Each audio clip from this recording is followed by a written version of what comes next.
دو چیزیں جو ہے نا ذکر میں بڑا فائدہ دیتی ہے. ایک ہے کہ ٹارگٹ ڈیلی سیٹ کرے, جیسے 100 دفعہ یہ سبحان اللہ و بحمدہ کہا جاتا ہے, منیمم بیئر منیمم ہے کہ آپ یہ 100 دفعہ سورج نکلنے سے پہلے اور سورج غروب ہونے سے پہلے پڑھ لیں عصر کے بعد. پھر اسی طرح یہ ہے کہ نبی صلی اللہ علیہ وسلم دن میں 70 سے 100 بار استغفار کرتے. ٹارگٹ سیٹ کر لیں کہ میں نے لازمی یہ تو کرنا ہی کرنا ہے, اتنا تو کرنا ہے. زیادہ ہو جائے تو بہت ہی اچھا, کیونکہ حدیث میں آتا نا طوبی لمن وجد الاستغفار فی صحیفته, کہ خوشخبری ہے اس کے لیے جو اپنے اعمال نامے میں استغفار کی کثرت پائے. پھر آپ دیکھیے درود شریف ہے, اگر کوئی اپنی ساری دعا کو درود شریف بھی بنا لے تو اس کے لیے ہر چیز کافی ہو جاتی. کم از کم ایک تسبیح درود شریف کی, اور اگر وہ نہیں نصیب تو صبح 10 دفعہ, شام 10 دفعہ, دن کا آغاز اختتام تو لازمی درود شریف کے ساتھ ہو. پھر اسی طرح لا حول ولا قوت الا باللہ, جنت کے خزانوں میں اگر ہمیں دنیا کا کوئی خزانہ بتایا جائے تو ہم لوٹنے چلے جائیں اس کو, یہ تو جنت کا خزانہ ہے, وہ اکٹھا کرنے کے لیے اس کی تسبیح کر لیں. لا الہ الا انت سبحانک انی کنت من الظالمین, کم از کم 100 دفعہ پڑھ لیں. 100 دفعہ نہیں, 10 دفعہ ہی رکھ لیں, لیکن ڈیلی پڑھیں. پھر اسی طرح سبحان اللہ والحمد للہ ولا الہ الا اللہ واللہ اکبر, اس کی بے پناہ فضیلت اور اس کی بے شمار فضائل ہیں اگر اس کی ایک تسبیح آپ کر سکیں. اب یہ ہے کہ اتنا کچھ اوور ویلمنگ ہو جاتا ہے, یہ بھی کر لو, یہ بھی کر لو, یہ بھی کر لو. کچھ چیزیں صبح کے وقت کے لیے رکھ لیں, کوئی دوپہر کے لیے رکھ لیں, کوئی شام کے لیے رکھ لیں, کوئی کہیں اگر آپ آتے جاتے ہیں اس کے لیے رکھ لیں, کوئی کسی کام کے ساتھ باندھ لیں. اگر آپ نے ٹارگٹ سیٹ کر لیا نا کہ یہ تو کرنا ہی کرنا ہے تو انشاءاللہ کر بھی لے گی. اگر کسی وجہ سے کوئی آگے پیچھے ہو بھی گیا تو رات کو سونے سے پہلے کر لیں. اگر ایک دن کچھ کمی پیش ہوگی اگلے دن پورا کر. اپنے اوپر پابندی آپ نے خود لگانی, یہ تو میں نے کرنا ہے, ٹھیک ہے. دوسری چیز یہ ہے کہ اگر نہ کریں تو پھر اس پر اپنے آپ کو پنش بھی کریں, اس کے عوض کچھ صدقہ کریں, کیونکہ اپنی عادتوں کی اصلاح خود ہی کرنی ہے. روزہ رکھیں, یعنی کمپنسیٹ کریں اپنے آپ کو, کیونکہ انسان کے جسم کے ہر جوڑ پہ روز صدقہ واجب ہوتا ہے. تو یہ تسبیحات جو ہیں وہ جوڑوں کا صدقہ بھی ہے, ٹھیک ہے. تو اوقات مقرر کریں, اپنے لیے خود مقرر کریں, خاص طور پر جو مسنون تعداد آئی ہے اس کی پابندی کریں. اور باقی یہ تو ویسے کی تسبیحات ہیں نا, لیکن جو صبح شام کے اذکار ہیں ان کی پابندی کریں. رات کو سوتے وقت کے اذکار کی پابندی کریں. گھر سے نکلتے آتے جاتے اٹھتے بیٹھتے سارے دن کے جو مسنون اذکار ہیں. دعا کیجئے, کتاب کس کس کے پاس ہے؟ الحمدللہ سب کے پاس ہے. اس نے زندگی کے مختلف مواقع پر جو دعائیں کی جاتی ہیں, دعا جو وہ بذات خود ایک ذکر کی قسم. ٹھیک.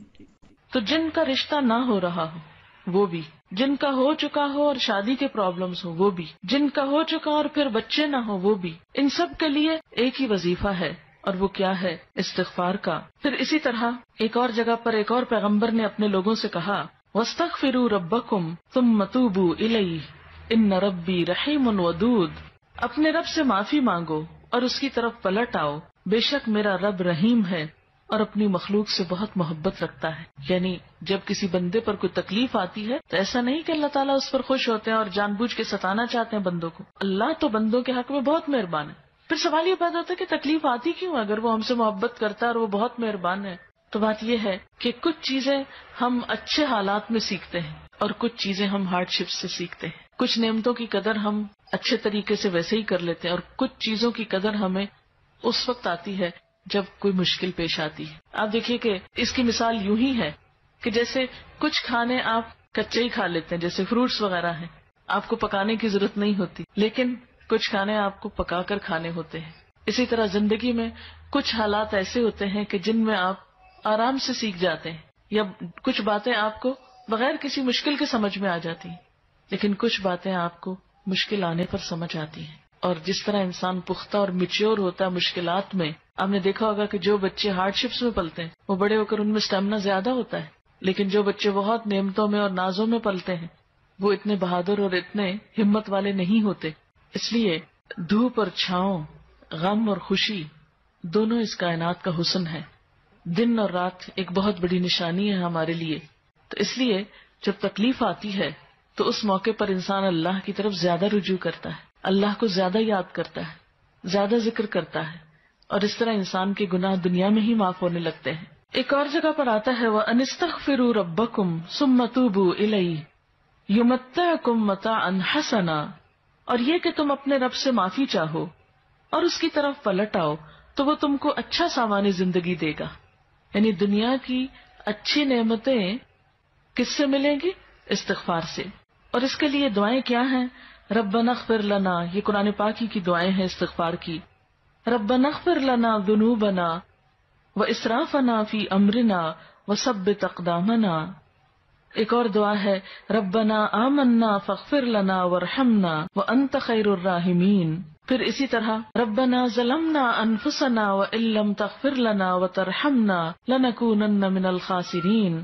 انت ولینا فاغفر لنا وارحمنا وانت خیر الغافرین. پھر اسی طرح ربنا فاغفر لنا ذنوبنا وکفر عنا سیئاتنا وتوفنا مع الابرار.